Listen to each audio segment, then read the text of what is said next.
There were lots of things I was questioning. And one of them was, am I being punished because my husband died? I literally thought that for a few months. Like, did I do something wrong in life? Like, am I being punished? And in this vision, all of a sudden, I'm like on the ground wailing. I'm brought back to Luke's deathbed. And then I see Jesus putting a crown on my head. Wow. He said, I chose you. Out of all the people in the world, I chose you to be Luke's wife and to walk him to death. And I am so proud of you. Wow. And in that instant, everything changed. It was no longer a punishment. It was, I'm chosen. Welcome back to Singing Through Fire. I'm your host, Lara Silverman, and today we're continuing our Faith in the Furnace series, where we interview Christian warriors with powerful testimonies of God's grace in modern-day lions' dens. I am so excited to introduce you to Michelle Bader Ebersole.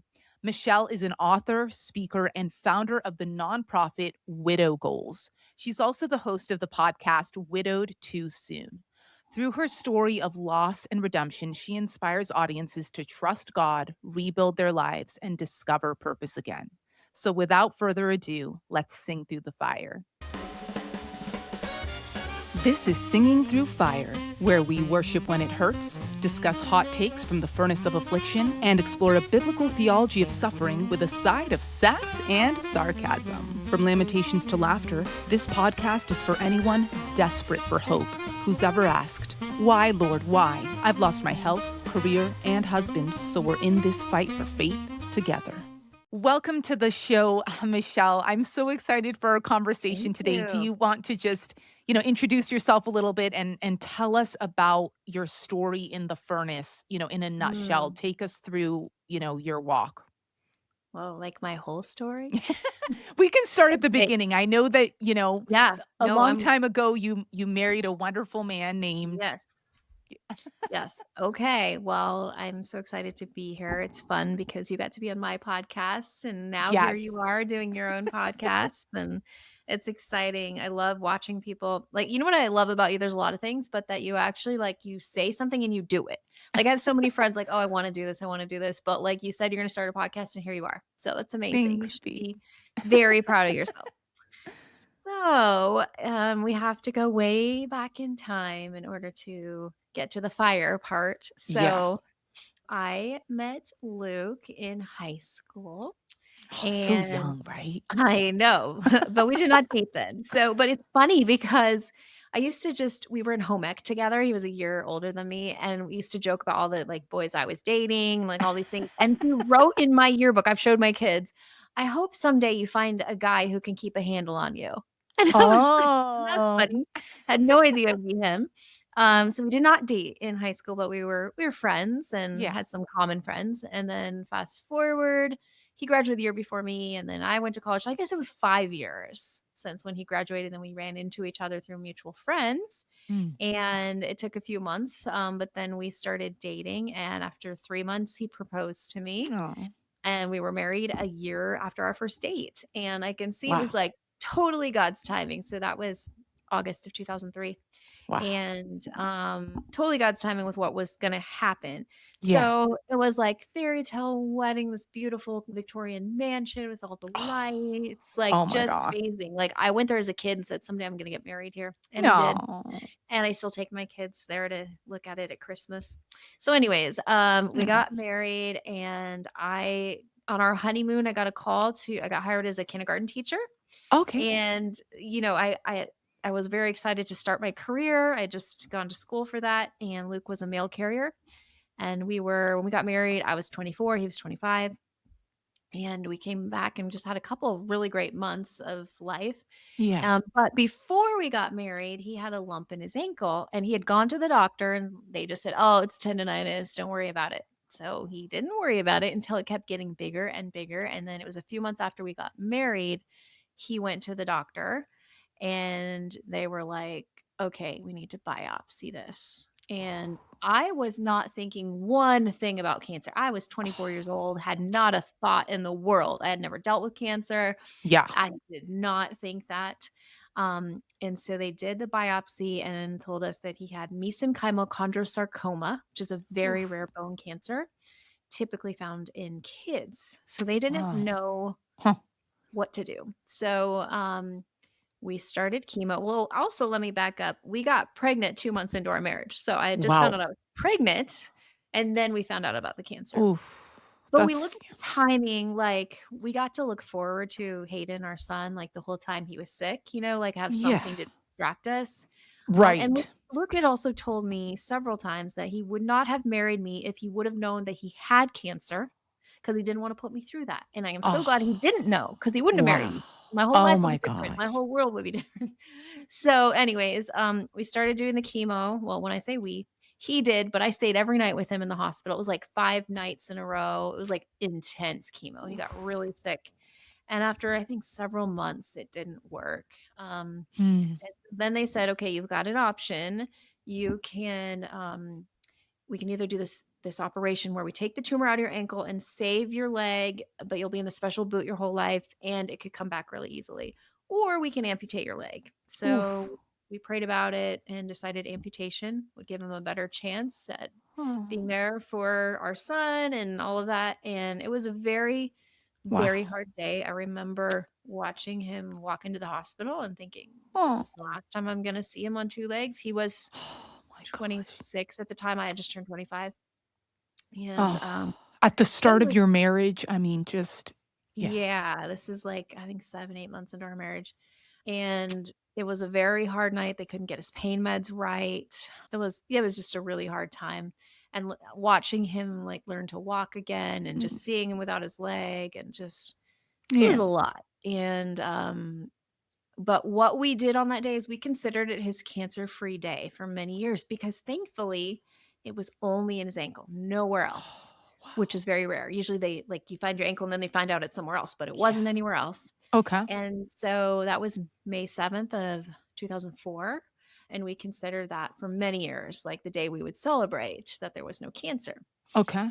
So, that was the beginning of our marriage, so the beginning of the fire, and I did go through a lot of emotions because I was very young.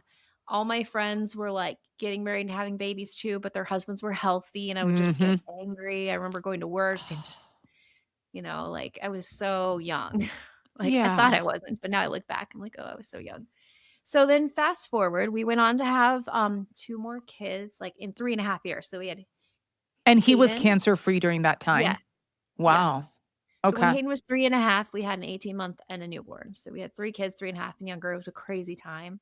Luke never fully recovered, because the chemo really hurt his immune Mm. system. So he was sick off and on our whole marriage. And he had so many other things throughout the years. He developed diabetes, he had pancreatitis, cirrhosis. I mean, you name it, he had it. He Oh my like gosh. our whole marriage, he was sick. So he went on disability after a few months. He went back to being a mail carrier, but it was just too hard Wow. physically.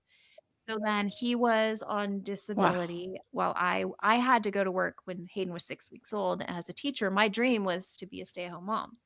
And I thought I would be able to do Oh, that, but because Luke was sick, I wasn't able to, and that was a really hard time in my life. Like, yeah. I would see all these moms drop off their little kindergartners and then go Oh, home with their babies, and I just wanted to be home with my son. yeah. But anyways, we went on to have the 3 kids, and, it was definitely, I mean, it was hard. Life was hard for many, many years. Even without the cancer. Right, because there was Wow. every kind of sickness. I mean, my kids remember so many ambulances, like, rides of coming to our house. Like, there's so many times that he was sick.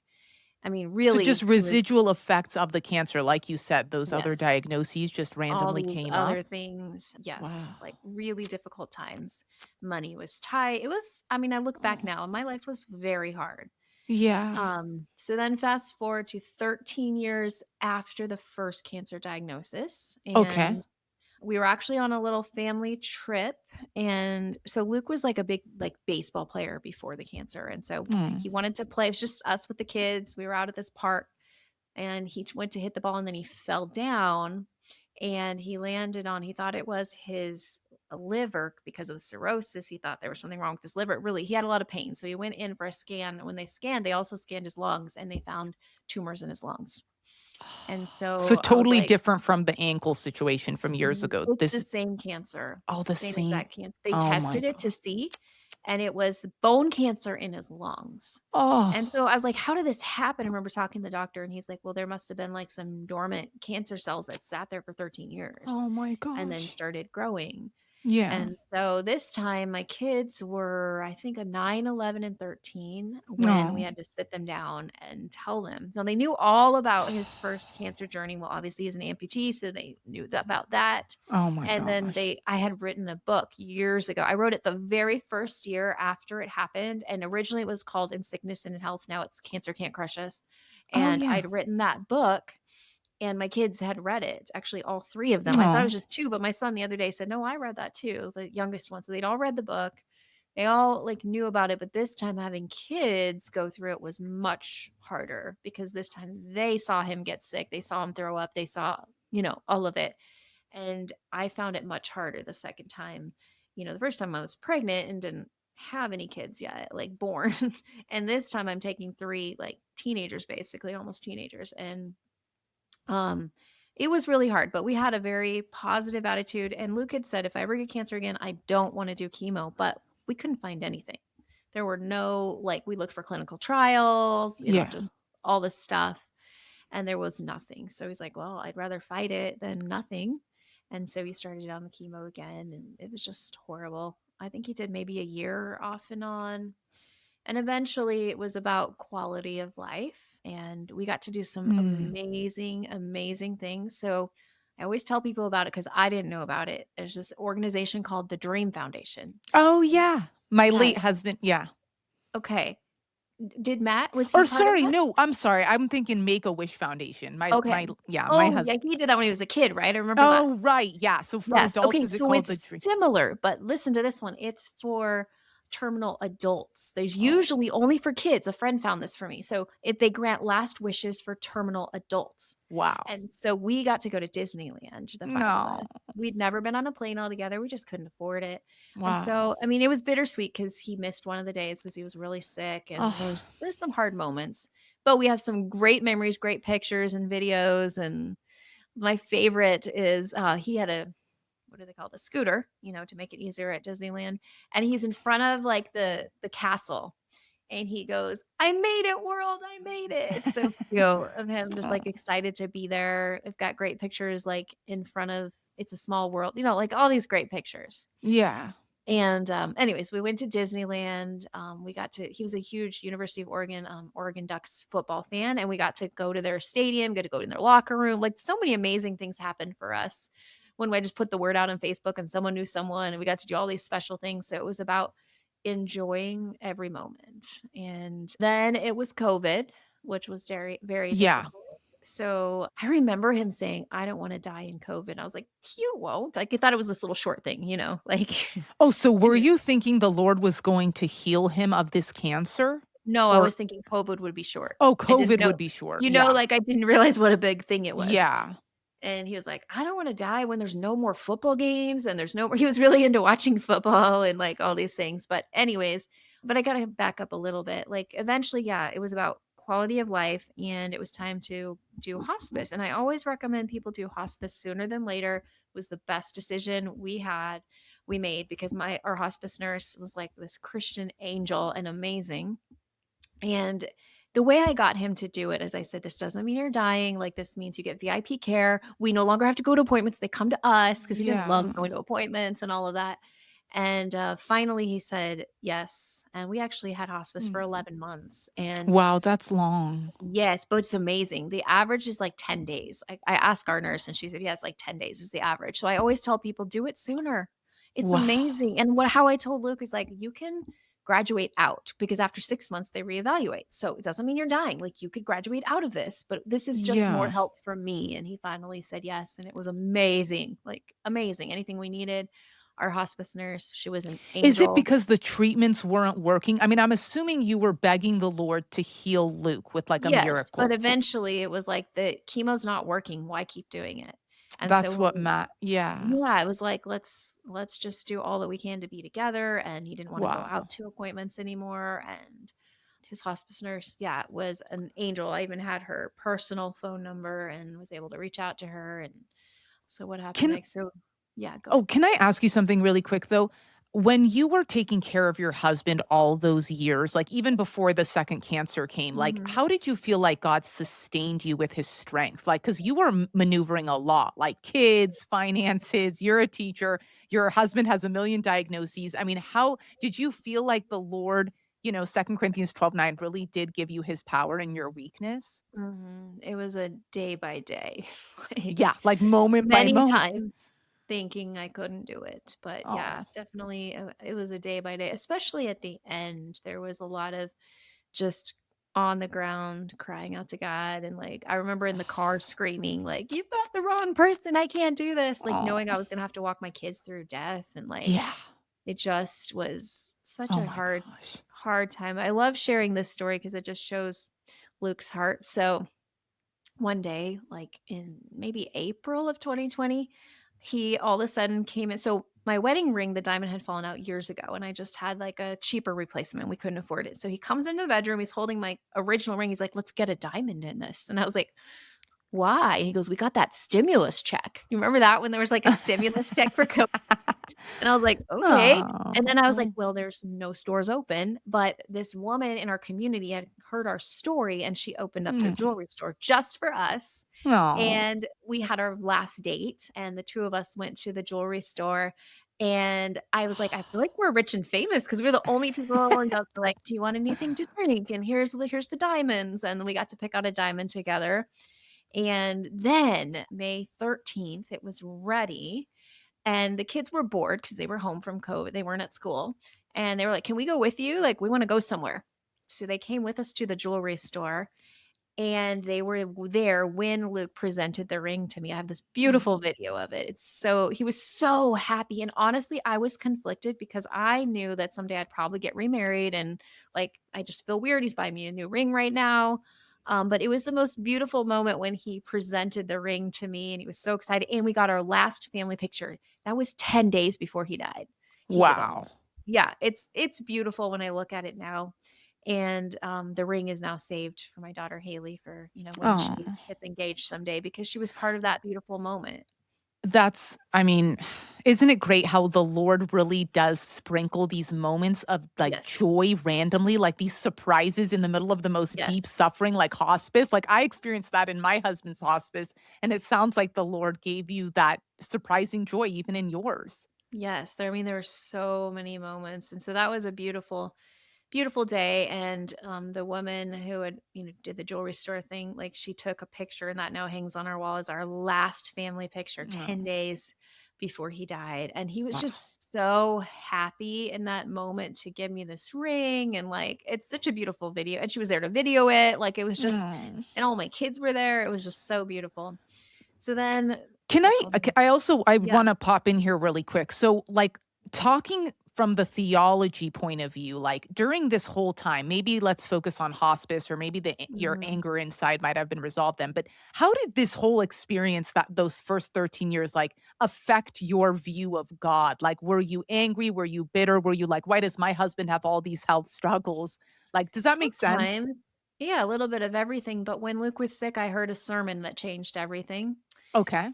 And the pastor said, "If God allowed it, I can accept it." And that Mm, everything passes through God's hands. He either allows it or he causes it. We know he doesn't cause sickness and death, but he allows it. yeah. And so I got to a place where I started saying, if God allowed it, I can accept it. And I just started accepting it. But yeah, there Wow. were angry times when I was younger, for sure. Yeah. But by the time we got to closer to his death, I wasn't angry. And we still prayed for a miracle every single Yeah. day. I would pray with the kids that daddy would be healed. We pray that it's here on earth, but we know it might be in heaven. And we Right. would pray all the time. And in fact, I had some woman I didn't know. She was a friend of a friend who reached out to me. This is the theology I don't like. And she said, "No, you have to tell your kids he's going to be healed no matter what. Like, you have to believe in healing so it happens." You know Oh, the that theology? prosperity gospel stuff, Yes. yeah, it's like you And I don't was like, have enough "No, faith, I'm whatever. not going to set my kids up to hate God. I'm not going to say he's going to be Exactly. healed here on earth no Right. matter what." And Right. but they knew he would be healed. It just might not be the way we wanted, but we prayed every single night. I was very open with my kids about, like, when we had an appointment, like, what's happening. This is how much time they say that he has, like, Yeah. they So were, they were mature enough to handle did you feel like Yes. By the That's time, amazing. like, near the end, they were 12, 14, and 15. Aw, it's And so so young they though. Oh my yes, gosh. but I feel like they were able to, like, kind of process everything, and on May 22nd, the hospice nurse had come, and she had told me, I think he has about 6 weeks left, and, Yeah. so that's what I told the kids, and Luke and I had this beautiful actually, the whole family did. Because it was COVID, we would stay up late every night with the kids, and Luke would sleep most of the day, but then he'd get up and we watched movies literally almost every night. I have a whole list of all the movies Aw, we watched. We'd have so popcorn, fun. cookies, like, we just had fun, and so we had a great family night. When I went to go say goodnight to the boys, which this had never happened, we had a family hug, even the dog, Aw. which is a whole side note. Luke had never had a dog, and he said, "When I have 3 months to live, I want a dog." 3 months to the day. It's crazy. Wow. Like, we got a dog not knowing it was 3 months to the day, which is a kind of a crazy time to get a puppy, but he really wanted one, and that dog we still have, and he's amazing. But that last day, May 22nd, something inside of me told me to stay close to him the whole day. Like, I was Mm. just on the computer. Oh, I was working on a book, and I was Yeah. finishing it up, and I was just sitting next to him the whole day, and then I was like, "Come." He would stay up late. I'm like, "Come to bed with me," and we ended up watching a movie, and, like, he never asked me to cook for him, which was hard for me, and that night he said, "Will you make me a grilled cheese sandwich?" And I was like, "Sure." Yeah. And so we stayed up late, and it was, like, this beautiful time together. And then May 23rd, I woke up to the light in the hall being turned on. So he was still fully functional at this point, and which his biggest fear was losing all of his functions and all of that stuff and Yeah. having us take care of him. So completely functional. The light's turning on. I'm like, what's going on? He's like, my calf really hurts. And he's like, can Mm. you get me a heating pad? We tried that. Can you get me ice? And, all of a sudden, he wasn't able to breathe very well, so I called my Mm. nurse. Well, his nurse wasn't on duty, so I called the regular hospice nurse first, and, he said, "I think it's time you wake up your kids." I'm like, "But I don't understand. He can't be dying right now. Like, we're what?" Wow. I was so and I'm the only one who saw him suffer, which I'm so thankful my kids did not. Like, Yeah. I saw him struggling to breathe. By the Mm. time I left the room to go get the kids, when I came back, he was just peaceful. And, I went to both of the boys' room, they shared a room, and then to Haley's room, and I'll never forget, Haley was 14, and I'll never forget when I said, "It's time to say goodbye to daddy," and she's like, "No, it's not time." And I'm like, "It Mm. is," 'cause I had just told them 6 weeks. Before I forget to say this part, because I forget sometimes, he actually died from a blood clot, not cancer. Oh, And yeah. they think we didn't do a biopsy, but they're pretty Yeah. sure that the pain in his calf signaled Wow. that was a blood clot and that it went to his lungs or Oh. his heart, but we look at it as a blessing because he was so afraid of going downhill in front of us, Yeah. but we felt a little bit robbed of, like, 6 weeks. But go Can you ahead. tell me, because I read your book, it's amazing, everyone should read it. I think this was in the book, or maybe you told me this privately, but the part about after Luke had passed, there was something like a vision you had or something about. Yes.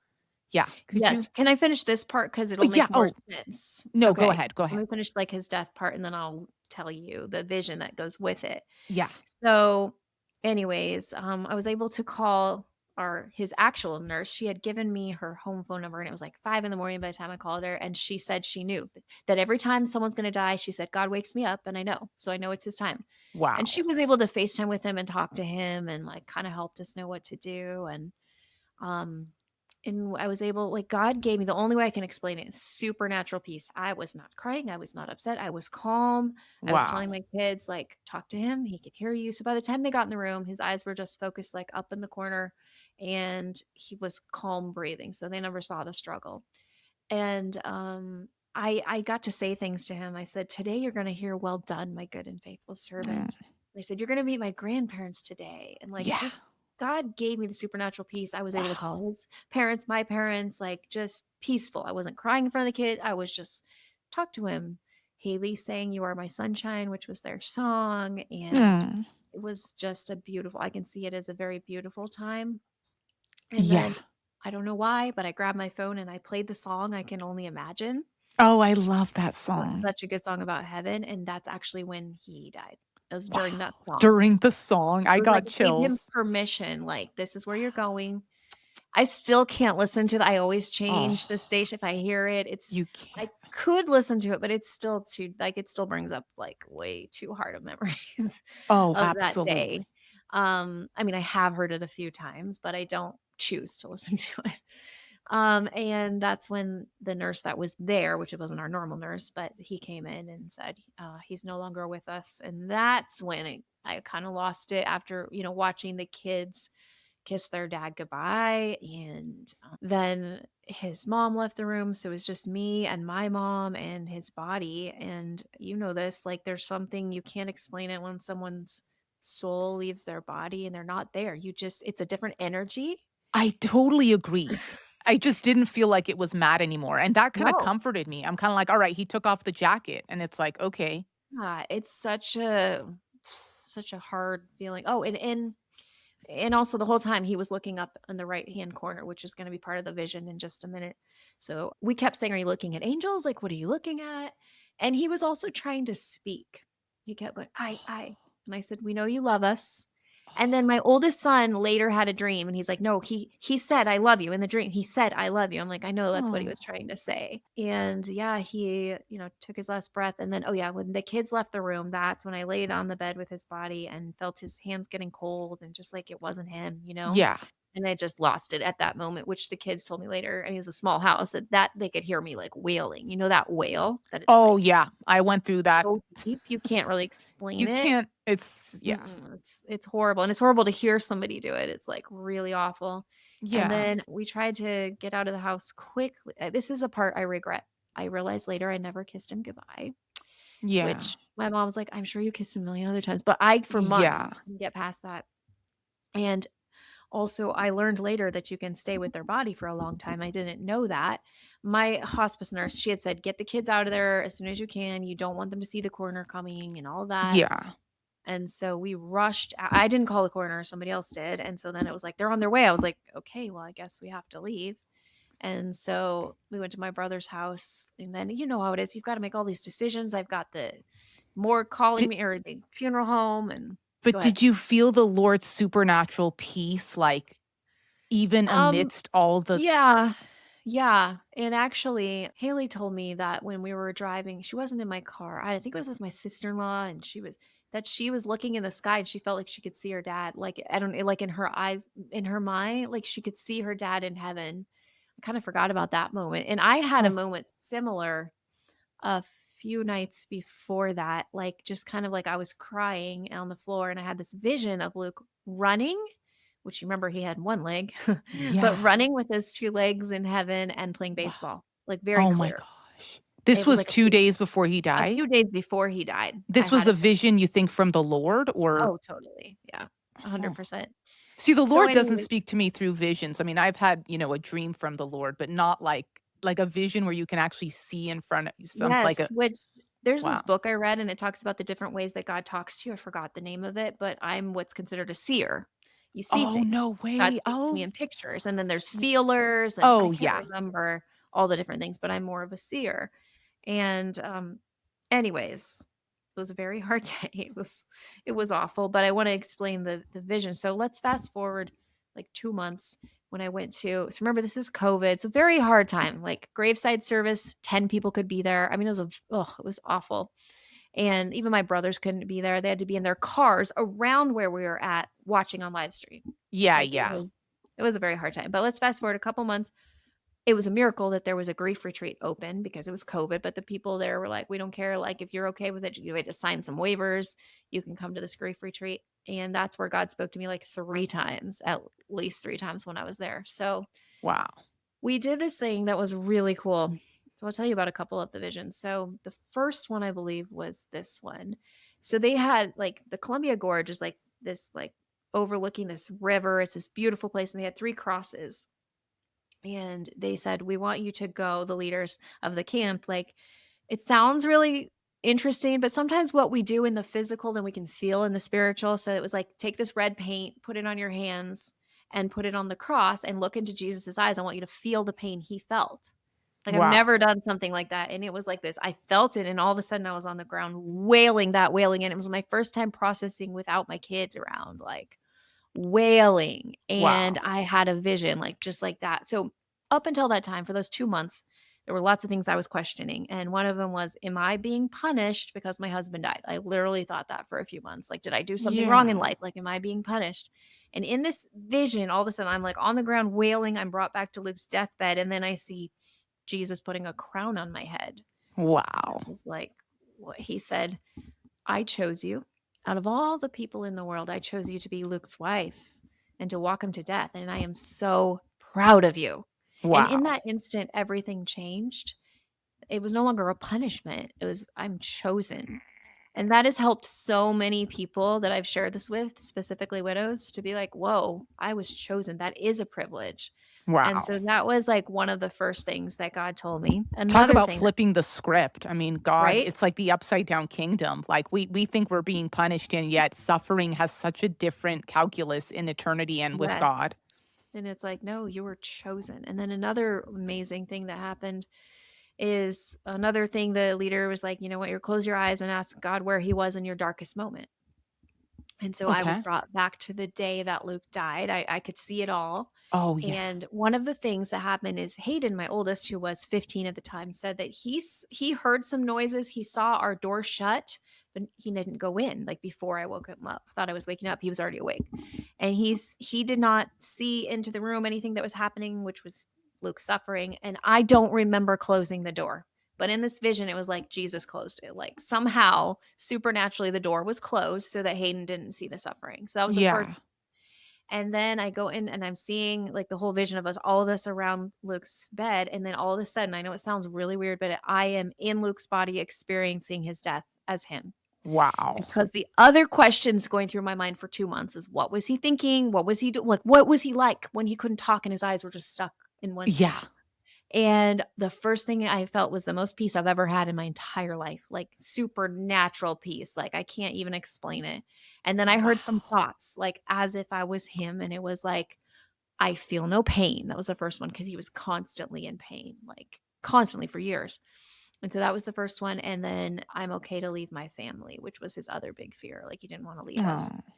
And then I looked in the, I'm him, I'm looking in the corner and Jesus is sitting like kind of floating up in the right-hand corner, right where Luke's eyes were, where we were like, are you seeing angels? Like we knew he was looking at something. And then I heard the song I Can Only Imagine, like Oh, replayed. And wow. in that moment, I followed Jesus to a light. And that's where it ended. The vision ended. Oh my And gosh, I I did not got make that total up. chills. Yeah, Yeah. I did not make I know that was from God. It was so powerful, and I Wow. share it all the time because people always wonder what was my loved one thinking. Like, I believe it's Yeah. something similar. They were having peace. They were seeing Wow. Jesus. They were like, it's so crazy. So my last living uncle just died last week, 2 weeks ago. When he died, he was raising his hands, like looking up, like he saw Jesus or something. No. Yeah, Oh my I just heard that from gosh. my aunt, like, so cool. So anyways, like, I had that vision, and that also changed things for me, and I've told it to many, Yeah. many people. I shared it with somebody at the grief retreat. They're like, "Please share that for everyone." And so I shared it, and Yeah. there were so many people telling me, like, I remember somebody saying, "My son died in a fire," or, like, just all these crazy hard things, and it helped bring peace to them that their loved one Wow. was probably in peace. Because I Yeah. don't believe that was just for Joel. I mean, Right. Luke. I mean, yeah. Yeah, there's We'll more to get the to why I story, confused the folks. words in a minute. Yeah. Anyways, it wasn't just for Luke, that was for everybody, and so Wow. that was something beautiful, and then one more big thing that God revealed to me. So I'm walking across this field. So this is at a camp. And I was like brought back to this camp I grew up at, like in my mind. And I saw myself as a teenager, like just skipping along in the field. And I heard or saw, like, this was more like, yeah, I saw it, but I kind of heard God say, I'm going to restore the joy of your youth. And I was like, oh, cool. Because over the Wow. years, after years of taking care of Luke and all the things, like I was definitely, and people told me they saw the joy kind of fading and it was just different. No. And then Yeah. I also heard, I didn't see a picture with this one, I just heard, I'm going to redeem and restore everything you lost in your marriage. And I was like, Wow. what? Because Luke was sick. We didn't get to go do a lot of things. Like, so that to me was like I was going to get remarried. Like, Oh, there's going to inter be, like, I felt complete peace that I would be getting remarried. I didn't know when or how or who. yeah. But I knew it from 2 months after Luke died. And I mean, I really haven't had huge vision since that weekend. It was those 3 things, and I've had a few things here and there, but those are the big things that God revealed to me during that time, and yeah, man, it's been a journey. I mean, there's I so much mean, ugh, after that, but that was kind of the beginning of my journey and learning to be. I tell people that have kids when you're widowed, it's like you've got 2 griefs. You've got the grief of your husband and then the grief of your kids losing their dad, and they're like kind of 2 separate things, and you're yeah. trying to deal with your own at the same time you're helping them. And it was a extremely hard time in my life. My oldest definitely acted out. Oh, Um, no. he said Yeah. he's 21 now, we've talked about it. He's like, "I just didn't know what to do with my grief." Like, I didn't Yeah. let it go, and so I'd have to have my family come and help with him and take him, and, like, he just here's a big thing, don't ever tell someone they're the man of the house, like a teenage son when their dad dies, because then they Yeah. like, it's not healthy. Like, people No. told him that, and then he was not acting correct, and just it Yeah. was a really that I mean, first few months were like, which way's up, which way's down. You're prepared for it, right? When we have someone, both of us lost someone to cancer, so we know it's coming. Yeah. But I remember his hospice nurse saying, I'm like, I'm gonna be prepared. Like, I know. She's like, no, even if you think you are, you're not gonna be. And I was not. Like, it was a different feeling. Coming into Yeah. that house without him was so Yeah. difficult. Like, because they're each person actually has an energy inside of them. And like I used to think that was actually like new agey, but it's actually scientific. I've learned this recently. And so like when they're gone and it's like their soul and everything's gone, like it feels so different. And I remember this is how I explained the beginning of grief, like a dark tunnel, and like anything you look forward to is gone. Like that's how it felt in the beginning. Like, why am I even waking up? I have my kids, but like I don't want to do this Yeah. life. I know a lot of widows who in the beginning, and sometimes it stretches for a long time. They're like, I'm just waiting to die to go with them. But that's not what God has for us. Like he has so much. If we're left, there's so much more for us to do. But just in the beginning, it's like this dark, dark tunnel and it's like a stormy day, right? And then one day you might see a little sun break. Oh, there is life out there. Like, Yeah. it does start to get better. And that's how it kind of started for me as I started seeing a little bit more sun every day. If you've ever felt like life's challenges are burning a little too hot and asking the Lord why, I wrote something just for you. My number one best-selling Christian memoir, Singing Through Fire, is about finding Christ's surprising joys in the middle of life's most severe storms. As someone who's lost my health, career, and husband, I have a lot to say about how God walks us through great grief. This book is for those who have questioned God's will or struggled with bitterness, anger, or 1,000 unanswered questions, yet who still dare to believe that Christ is right there in the flames with us. It's filled with honest theological wrestling, tons of comedy, and many biblical reasons why God allows suffering. Some will definitely surprise you. If you're walking through loss today, this book will give you powerful hope and faith to keep trusting, and make you laugh and ugly cry at the same time. You can grab Singing Through Fire on retailers like Amazon and Barnes & Nobles, or just copy paste the link in the description below. Some tragedies don't tie up in a redemptive bow on this side of heaven, but in Christ, redemption is always awaiting us in eternity. So let's keep singing through the fire together. And then I got to a place where, I don't healing doesn't happen on its own. I tell people you have to treat healing like it's your job because it is. That first 6 months, first year, like that is what you should focus on because you're not going to be able to do anything well if you don't focus on your healing. And so what does that mean? That for me it was every grief book I could find. I went to regular counseling, grief retreat, like everything I could do in order to take steps towards healing. And I was able to find that healing. And as I started to feel like I was healing, I was like, well, I want to help other people. Like, if God is helping me with this, I would like to help other people. And so it was, I can't remember the first thing. I always mix up what it is. I think a TikTok account was the first thing I did. And I started just doing little, like, I would call it widow goals, get out of bed. It's kind of what I ended up writing about eventually. And I would just start doing little, like, telling people what helped me. And I was finding thousands of widows on there who could relate. I mean, it really shocked me. There were so many on TikTok. And so I started that. Yeah. I started writing a book. So there's this Proverbs 31 Ministries, which a lot of people know, they had a contest. And it was called the Book Proposal Boot Camp Contest. And so you would tell them your book idea. And if they liked it, you could join their boot camp of how to write a book proposal. So I was one of like I think it was like 110 they chose out of 800. And so I went to this boot camp and I wrote 3 chapters from my book, Widow Goals. And I didn't win, and I just put it on the shelf for 4 years. Like, I didn't do anything with it, but I'm so thankful because I didn't know a lot of what I learned after that. And so that was one of the things I started in the beginning, and then, I met a widower on a Facebook group. That's where I found a lot of widows, was Facebook and TikTok. And we became good friends, and we decided that these people needed Jesus because there was a lot of everybody turning to the wrong things. We saw a Yeah. lot of that. And so I said, let's start a podcast. I'd done a few podcasts before. And so 11 months after Luke died, I started a podcast like this, very similar to your timing. And just we started talking through everyday life. He was, he had the man's perspective with little kids. I had the women's with teenagers. And we just started Widowed Too Soon. And it's been going 4 years now. And just started by just talking through life. And I was like, I just want to help people. And it's like so rewarding hearing from widows and widowers all over the world. Absolutely amazing. So that was something I did. And then another thing that I started, I went to churches and tried to find any widows groups. There was nothing. And I was so surprised that there was nothing. So I decided to start my own nonprofit, also called Widow Goals. And the motto is widows helping widows not only survive, but thrive, and decided to start this. And we now meet every single month. It's just a group of people. We had a party a couple days ago. There were 19 widows. We have widows from in their 30s to in their 80s and Well, everywhere in between. And we all get it. Like, doesn't matter yeah. how old you are. We get this pain. Right. And then people started coming to me and saying, I want one of these in my city. How do I do it? And so I started a group that kind of teaches them. So we have at least 30 cities now that have groups, Wow. and so that's been amazing. And then the biggest thing that we do is retreats. We have our third retreat coming up in Dallas in January.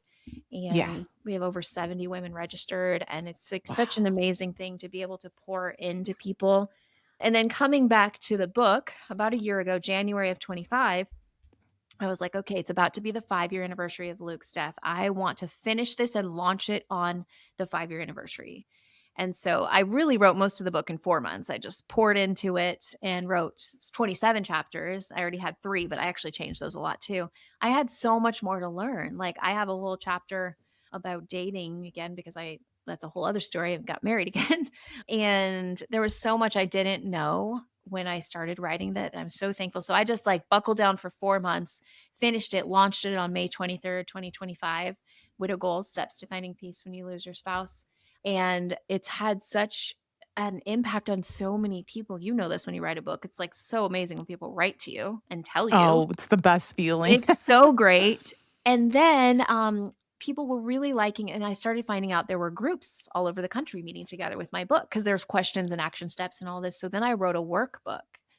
And I Right. took 11 women through, 6 women through this 11-week program and found out that it was pretty good. And so then I created a leader's guide. And so my vision now is that anybody, even if you're not widowed, now widowed would be the best, but let's say there's a church that they have new widows, they don't know how to help them.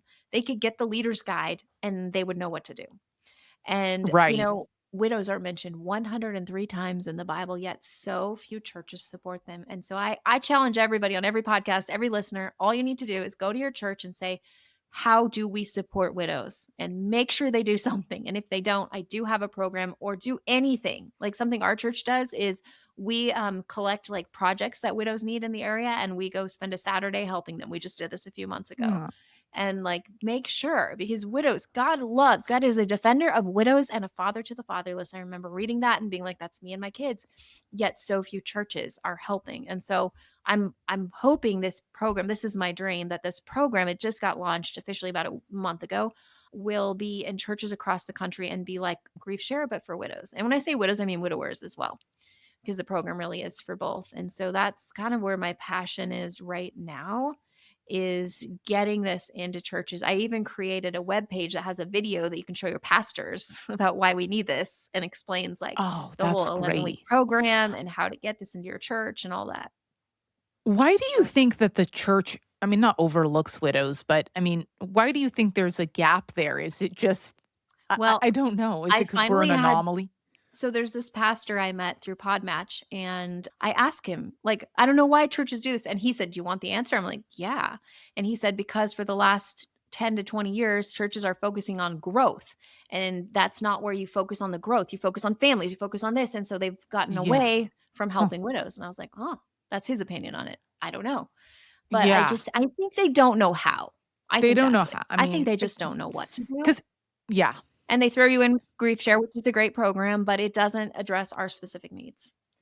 And so I just have such a burning passion to help widows. And I have people ask me, why are you doing this? Like you're remarried. You're not in the widow world. I'm like, because I know what it feels like. I know what it's like Yeah. when church is the loneliest place to be. And I've had Oh, yeah.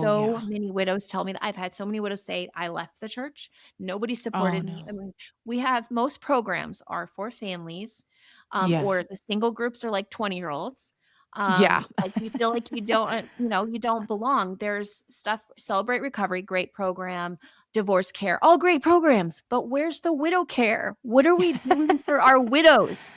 Yeah. Man, you know what? You should join. I've got 2 other widows who are super passionate about, we gotta get this into, like, get churches aware. We're gonna do a conference call. I would like you to be on it too. Like, the 4 of us together about, how can we get this in churches? Like, we're so passionate about it. In the new year, I'm gonna get on that. Yeah.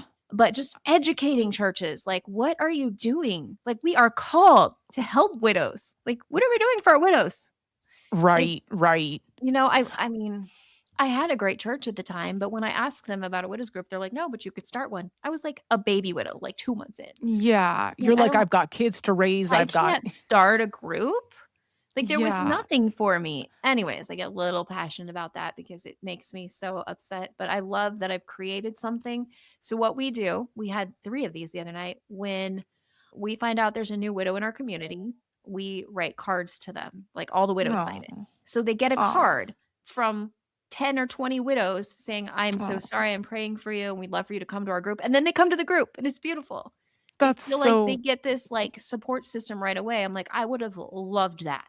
Like, that is so amazing that we're now able to do that, and it's such a yeah. beautiful thing, and, I just wanna continue to provide support, to them. Anyways, I've really overly answered your question about my story. No. There's just a lot to No, it, no, it's so a I mean, there's so many different facets. I wanna say, like, I am just so encouraged seeing how God has redeemed your suffering in so many ways, and I'm not just Mhm. talking about your remarriage, which we'll get into, but it's like, just seeing how God took you and said, "You plant the ministry." Like, even though you might have felt, "Oh, I'm not equipped because I have kids or whatever," but, like, now you are literally leading this huge is it international? I mean, it's Yes, this with widow Canada. ministry. Yeah. Mhm. Yeah, and it's just so beautiful to watch. It's like it reminds me of that John Piper sermon, which I mention almost on every podcast, which is like God doesn't waste an ounce of our suffering. The Exactly. hard part is sometimes, we might not see all of the redemption. I think Right. that's where Christians struggle with the tragedy. It's like, what would you say to that widow out there or someone suffering with any form of grief who's like, "Oh, well, good for you, Michelle. I'm glad you've seen the Lord redeem your suffering in specific ways." What if they're not feeling the redemption? Like, speak to that person Mm. who's in the pit of despair, because I'm Yeah. assuming you were there at Oh, certain yeah. moments and the Lord Uh-huh. pulled you out. Can you just talk Yeah. about that a bit to encourage the Yeah. people listening? So something that stands out to me, when Luke was in the hospital, one of the times I went to the chapel and I was praying. A friend had just sent me a card, and maybe you've seen this picture, and it was a picture of Jesus reaching down into the water. Like, you're underwater and you see this hand coming down. And I Okay. remember just praying and holding my hand up and just like, hold me, carry me, and like God carried me through. And like when you're in it, you got to remember, like, you might feel like you're drowning, but you're not gonna drown. Like, you're not he Mm, promises to be with us through the fire, and, though yeah. you walk through the fire, you will not be burned, though you walk, through the Yeah. whatever it is, you won't drown. That was our verse Yeah. last year for the retreat, that Yeah. even, we're gonna have trouble in life because this world is not our home. But to know that God is, you just keep going, just one moment at a time. Like, you are not going to drown, and that God doesn't waste anything, and you will see it eventually. You may not see everything, but I believe God will show you later, like, how your Mm, life is affecting other lives. Like, here's a right. big moment that it was God made it very clear to me. This is at the first retreat we did a couple years ago. There were 20 women at that event, and it was worship. Everybody's worshiping, and they, again, brought back to Luke's deathbed. And then God was like, if that moment hadn't happened, this moment wouldn't be happening. And I was like, Wow. Oh my whoa, gosh. like That crazy. Like just how God has redeemed that. And wow. just that God will show you like it's not just what we see. There's so much that we're going to find out in eternity, like how our lives affected Yes. other people.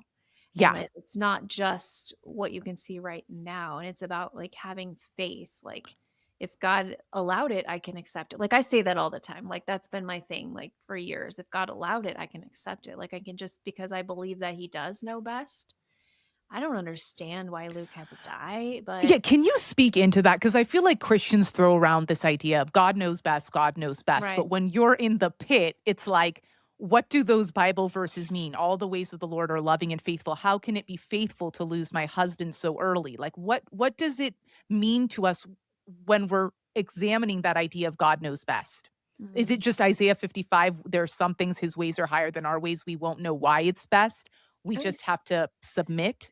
I think some of it's that, but it's trust. And then it's seeing the ways that God has met me and like thinking about those things. Like we can all find ways that God has met us in the darkness and the ways that he's helped us. And I think for me, it just came to a place of like, this is the way it is. So why fight it? Like, why be Mm. angry about it? Why, like, What's the point of there's no point like in being angry.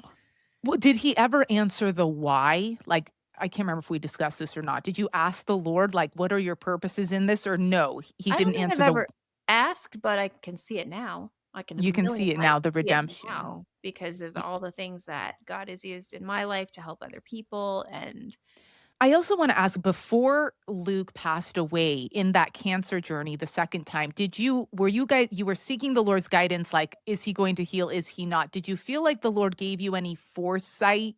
no. Like or he just said, "Trust me," it's Mhm. just yeah. Yeah, like, I mean, for a while, I didn't think he was gonna die, and then I came to the place, I'm like, "I guess, yeah, this is happening."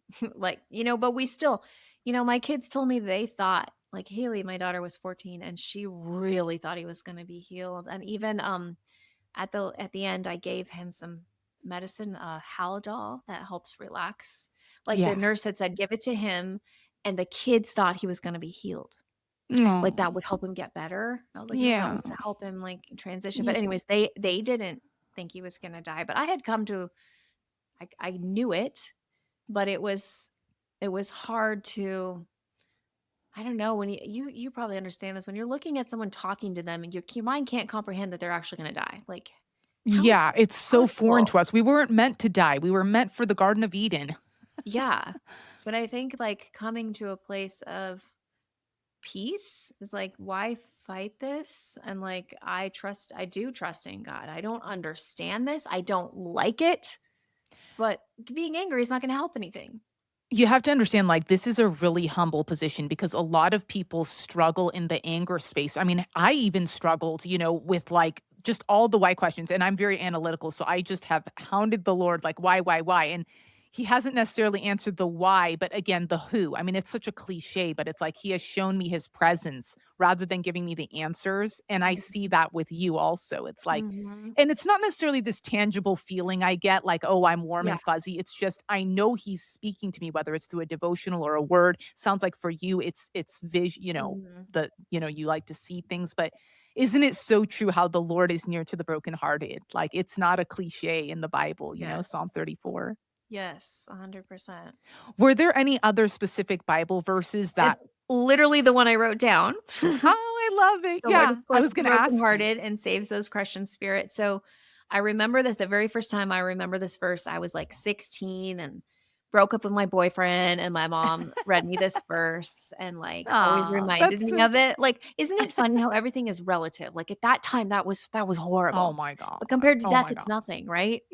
But it's all Exactly. relative. So like when people don't understand, like they haven't been through something like this, like it's all relative. Yeah. But anyways, the other verse that I absolutely love is Psalm 30:11. I like the NLT version. "You have turned my mourning into joyful dancing. You have taken away my clothes of mourning and clothed me with joy." And I have actually literally seen this. Like, I love dancing. And I remember just, like, after Luke died and, like, getting to a place where I was feeling joy again and dancing around the house and thanking God so much that I wasn't in that dark place anymore. And Wow. this is actually the theme of our, retreat is mourning to dancing, and we're gonna have dancing. We're having line dancing. No. And I've actually literally felt this, being in that place where I didn't think I can survive to dancing and learning to live again. So this, like, it's one of my favorite verses, you Michelle, know. I because you're such an anomaly in terms of being able to surrender, I want to dig in deep just for a second there. Like, how did you move from the despair and the anger to the dancing? Like, I'm assuming it doesn't happen overnight. Like, No, help the it's widow time. listening. How did you just surrender to God? It's like every morning, I'm angry, but I surrender. I don't understand, but I surrender. Like, how did the Holy Spirit get you there? Because I want to get specific about. Yeah. I mean, I remember in the beginning crying a lot and just like being on the floor crying and asking God to meet me. And I literally would feel this peace, like the peace that passes all understanding. And Wow. just when I experience the Holy Spirit, like everyone's is different. I explain it like I feel like I'm floating. Like I don't really know how to explain it, but it's this. Oh, And I got that wow, so that's many interesting. times, like while going through this. Huh.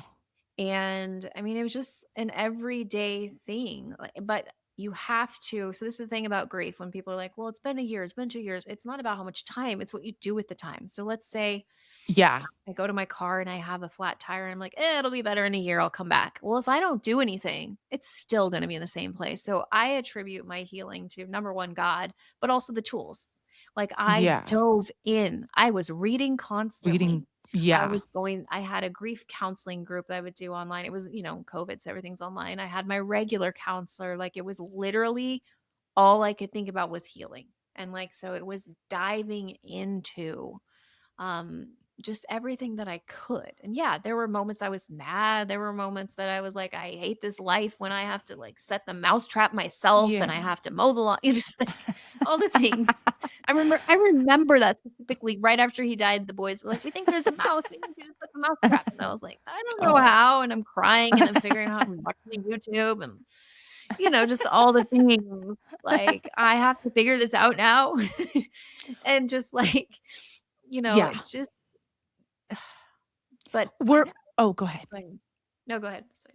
I was gonna say, were there any verses that were tough for you to read? Like, verses which just kinda like, "Well, no, Lord," like, for example, where Psalm 84 says, "No good thing do you withhold." Like, did you ever feel? Mm, Because I struggled with that one after Matt died. It's like, "Well, okay, Lord, well, if you don't withhold, then why did you take Matt away?" Like, stuff yeah. like that. Did you I wrestle with the don't Bible? remember something specifically like that. Yeah.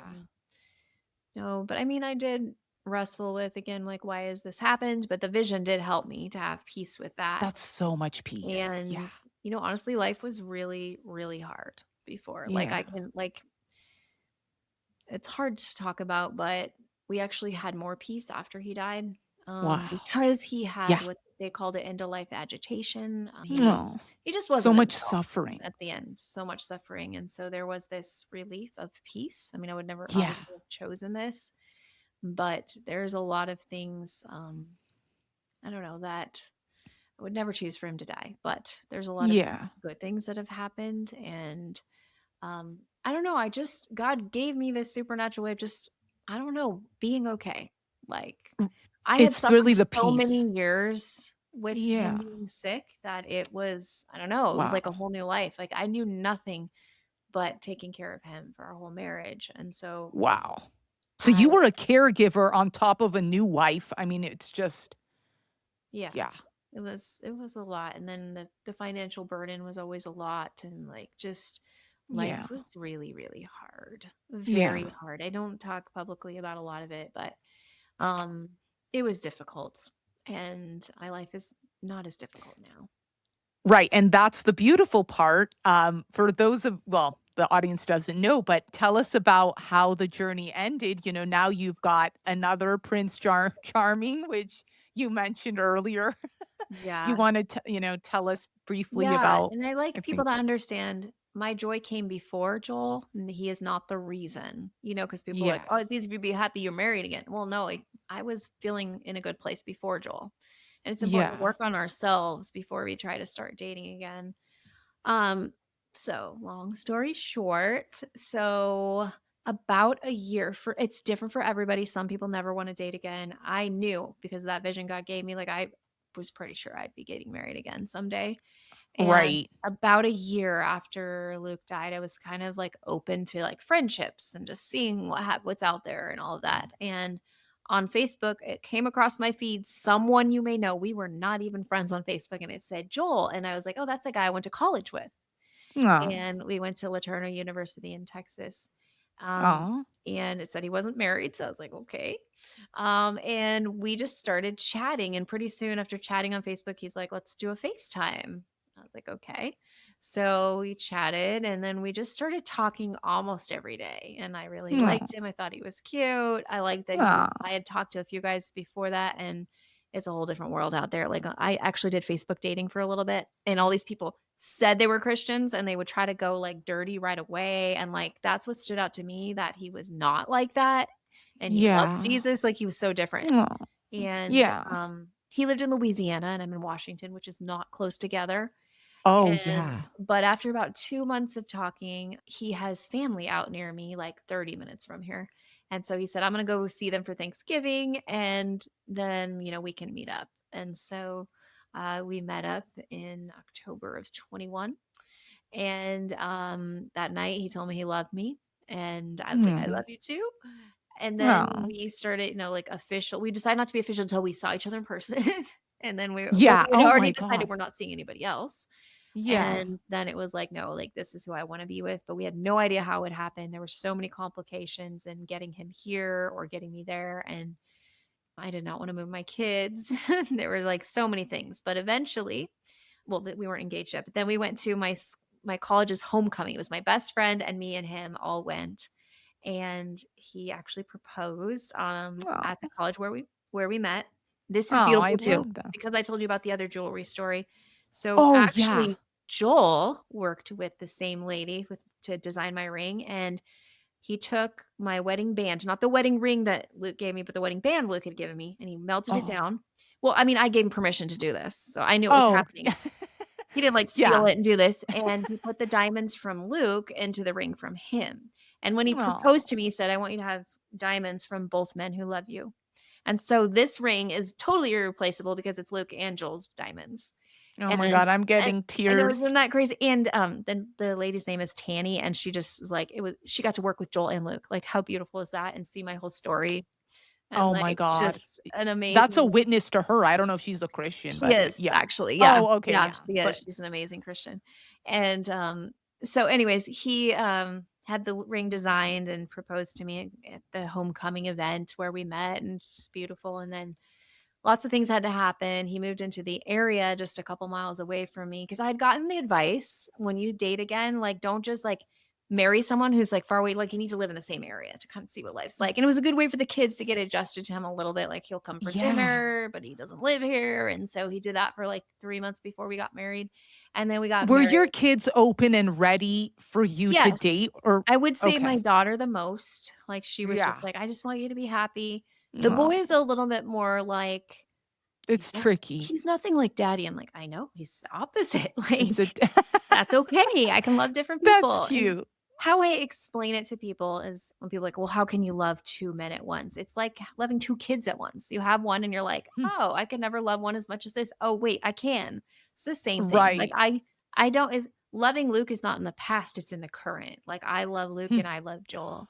And Can I ask you about that? yeah. Because, like, what does it look like to still love someone who isn't here on Earth? And I almost wanna tell you my story too on that question because it's but I'm curious, like, how Yeah, does that for look me like for you? I mean, you're remarried, so how does that look like? I know Joel is so sympathetic and beautiful. I mean, it's part of why your ministry you told me previously mhm. that he supports the whole Yeah. widow ministry and Yes. Oh, he does. So it's more like my love for Luke is more like when I'm grieving, I think, like when I'm looking yeah. at pictures or when I'm talking to the kids Yeah. about him or I'm going to the grave. I know he's not there, but it's part of my healing. I like to go to his grave. Only one of my kids does, only Haley. The boys will not go there. His mom won't go Yeah. there. No one else has gone there. For me, I know, and Haley, we know he's not there, but it's just what we like to do. But Yeah. that's more like the loving is more just grieving for things in the past, like watching old videos or whatever. Right. And keeping the memories alive with my kids. That's really important. But if you have kids, to keep talking. Like some families don't talk about the dad that died, but you got to keep talking about him. And I'm like, we do still do that all the time. And Yeah. yeah, so I think it's more like the grief stuff and just knowing like I still love him and he's always a part of my life. And we still have pictures of him, like a lot of pictures, but and Joel never asked me, but I just decided when we got married to take down the pictures that were just me and Luke, like our wedding pictures and stuff like that. And he would Yeah. have been okay with that, but I had a ton with the family. Yeah, that's Family sweet. Yeah. family pictures with him, but no, It's hard. he's so good about it. Like on the death anniversary, he gives me flowers for me to take to Aw, Luke's grave. Like he's done that for several yeah. years now.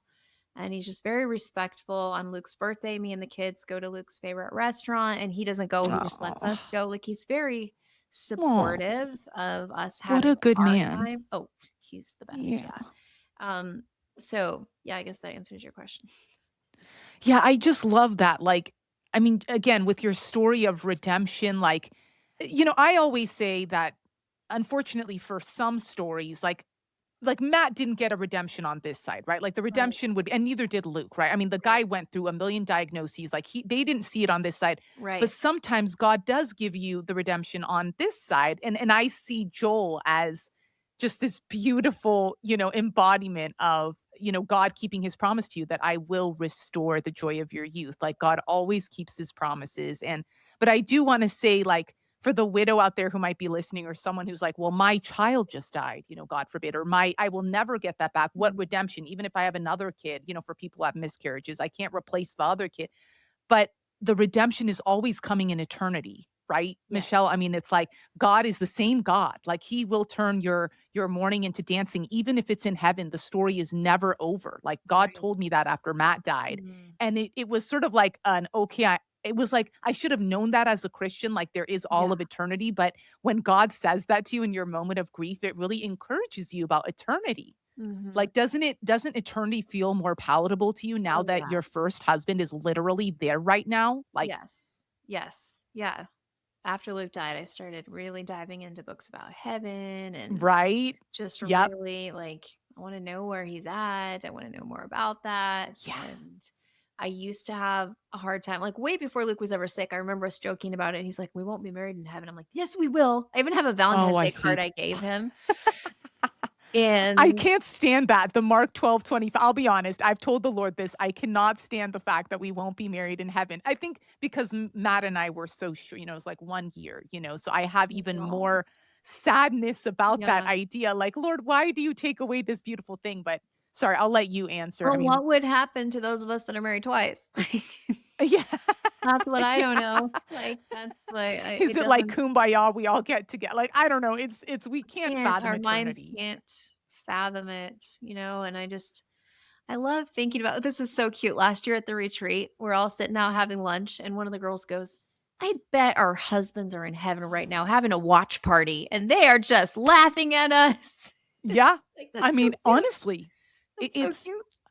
I mean, I after believe I oh, go ahead. that this is how I explain it to people. I don't have biblical backing, but except for that they don't see sorrow. This is what I think. That it's like Yeah. they have these special like glasses in heaven that they can't see sickness, they can't see sorrow, they can't see it, Oh, but they can see the good moments. I believe he's been there yeah. at my kids' graduations and all the Oh, things. wow. And the day they got their licenses. Okay, this is weird. Like I believe it. I don't know. Like when Luke died, we started seeing like the stream of light in like all these pictures that we had never seen before and Oh, it oh, happened. whoa. Yeah, it's crazy, like, in Holy all these Spirit. pictures okay, then listen to this. So my kids all got their licenses, like, their car license like, 2 years apart from each other. I always take a picture of their first drive. All 3 pictures, stream of light, can't see it until you look at the picture, stream of light on all 3 of them when they got their licenses. I'm like, "It's God I don't believe what oh, I've that's got Luke." chills. It's God showing me that Luke is seeing it. And people are like, "Oh, do you believe he's" no, God Luke's in heaven, but believe God gives me signs that Oh my he can gosh. see these moments. I believe he can see these beautiful moments. I really do. Like, we have a loving I I God. I cannot agree with you more. Like I'll just say one of my stories. Like Yeah. I didn't have visions, of crowns and this and Matt on his deathbed. But after Matt died, like there was this one day where I was just bawling to the Lord and saying, like, I miss Matt. Does he see me? Is he like, where is Mhm. he? Is he really alive in heaven? And I kid you not, I wake up the next morning and in my Instagram, a non-Christian friend of all people had sent me this reel. And it was a Christian reel. And it was titled, and this person has no idea about my prayer life, whatever. They're not a Right. Christian. And the reel is called A Love Letter from Heaven.